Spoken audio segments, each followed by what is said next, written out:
All right, guys, welcome on in. Happy Thursday. But we're going to go through some modification things today and how to keep it interesting and exciting for our members. It's things that we all see, I think, probably on the daily. And this is really when we get to curate and make our workouts feel customized for our members, especially when they're going through their own challenges in their own life with injuries. So first thing I always love to do is check in.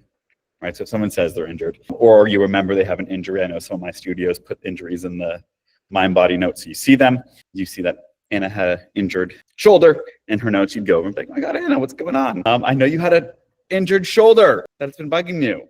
Can you tell me what moves usually set it off and what feels okay?" And then on a scale of 1 to 10, where does that pain lie today? And I also like to find out where it starts. We'll use the overhead movements right now as an example. It's typically closer towards lockout. People feel the pain, depending on the range of motion. And that will give you a really good goalpost of when you're then giving some mods coming in. And it's really just all about listening to them first. Most trainers want to jump into like solutions and figure out how to fix it or tell them what to do. But I think in these cases, to make them still feel part of the class, just listen, slow it down, and just be there. Because typically when people are injured, like, and I know me, I was injured out of it for a long time, you're frustrated and like you're annoyed and you want to be healthy and you're not. With us asking from 1 to 10, they're the ones calling the shots, right? It's going to build their autonomy. They're going to have trust. They're feeling ownership now.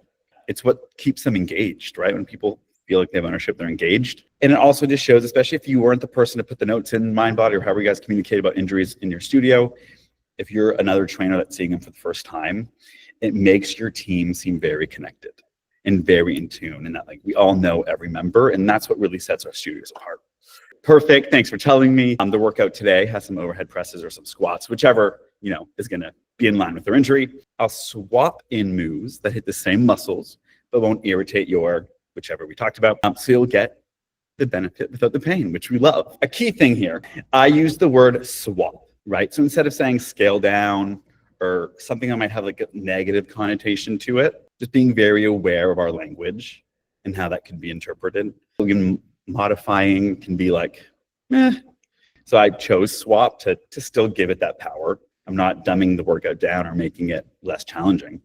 I'm just swapping it out for some other exercises to work the same muscle groups. When we change exercises and we're using the same muscle groups, the muscles don't know the difference between the barbell or the landmine. If we're going to do, say, shoulder press, the landmine with the angle is going to help alleviate anything with overhead that hurts. Muscles know tension. They're still going to get the tension. It's still going to get the workout. It doesn't know that we swapped it out for something, right? So the muscles are still going to get the same effect.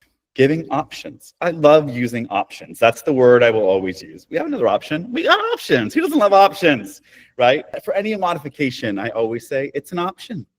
Sure. I love options. In that way, again, it keeps it in that really positive realm.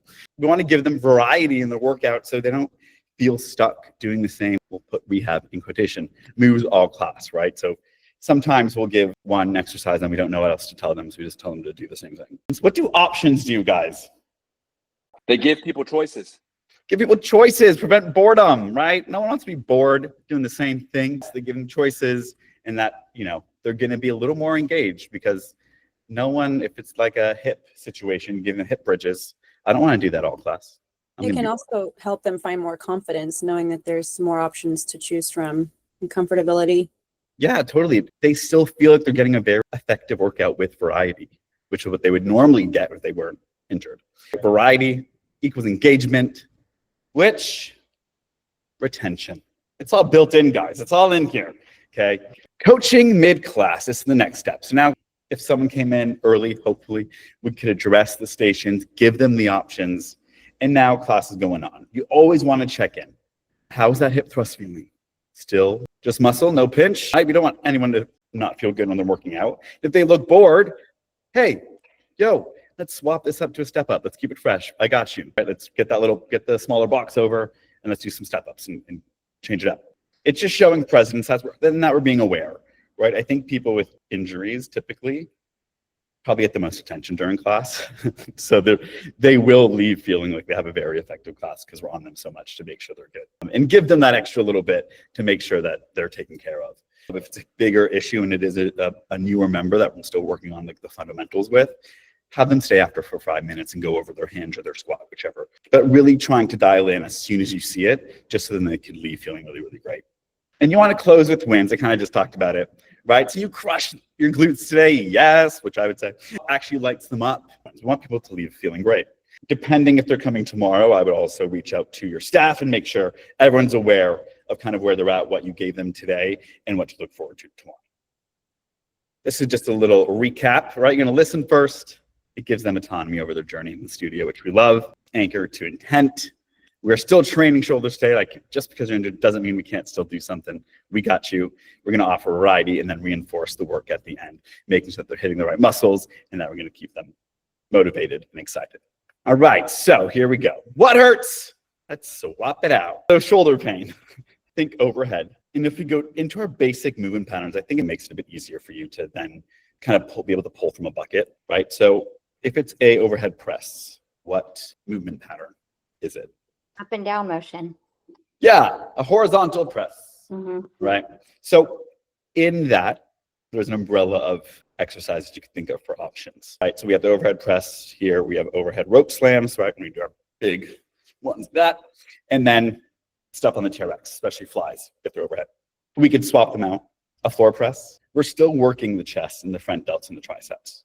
And then there's no overhead jam. That's why we're swapping that out. We're still giving them some of those front delts. If it's going to be shoulders, obviously, yes, they're going to be a little more chest focused, but then we still get those front delts. Incline push up on the box, right? So get a soft box out if there isn't one.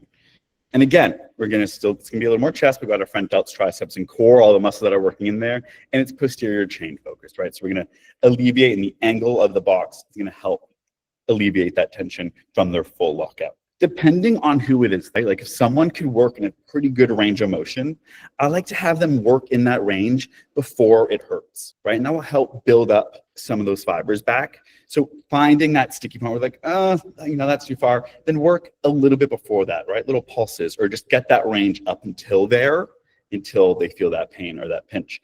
And then the landmine press. I know there are bit more work to get out. So it depends where we're at. But the landmine press offers that angle, that forward angle. So when you're extending out with your neutral spine, it's not overhead, but we're still getting that really great shoulder work. Next up, we're going to do some knee pain, which would be your deep lunges, plyo lunges, box jumps, ice skaters, yes, and burpees, right? Any of those big explosive movements for the knees, we don't want to do that. So some options are hip thrusts and bridges. For a lot of our knee dominant movements, we're still working your glutes and your hamstrings and your core. Hip thrusts can do all of those. It's posterior chain focused. The floor offers great stability, no knee pain, and we're still working the same muscle groups. Step ups on the low box, low, C in brackets there. So we're still working the same muscle groups, and it's just limiting that range of motion again, keeping it controlled. Right, so we have controlled depth there. We're limiting that range of motion so you can still activate the same muscles. The bike, ski erg, right? You can still activate your quads, glutes, calves, a little bit of cardio.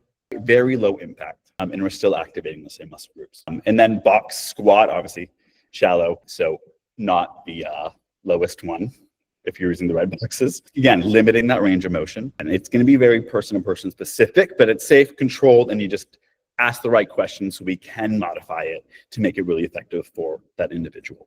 Coming up to low back, hinges, which would be your hip dominant. So think dead ball over the shoulder, kettlebell swings, deadlifts, medicine ball twists. There's a lot in there. We're seeing hip thrusts again. It's at that hinge, right? It's major glute focused. Your sled push, great one, because especially if there's some good weight on there and they keep it controlled, you're going to be in that neutral spine because you're fully forward, getting that hinge a little bit, but it's keeping it at a controlled depth. So it's a full body drive with that neutral spine. Your TRX rows, especially for the back and the biceps, still a good alternative as you're coming up. There's no load on that hip. So they're able to still get some work in. And then who doesn't love a dead bug? I love a dead bug. Who doesn't want to lie on the floor? Maybe not on our yoga mats that we need new ones of, but we love a dead bug.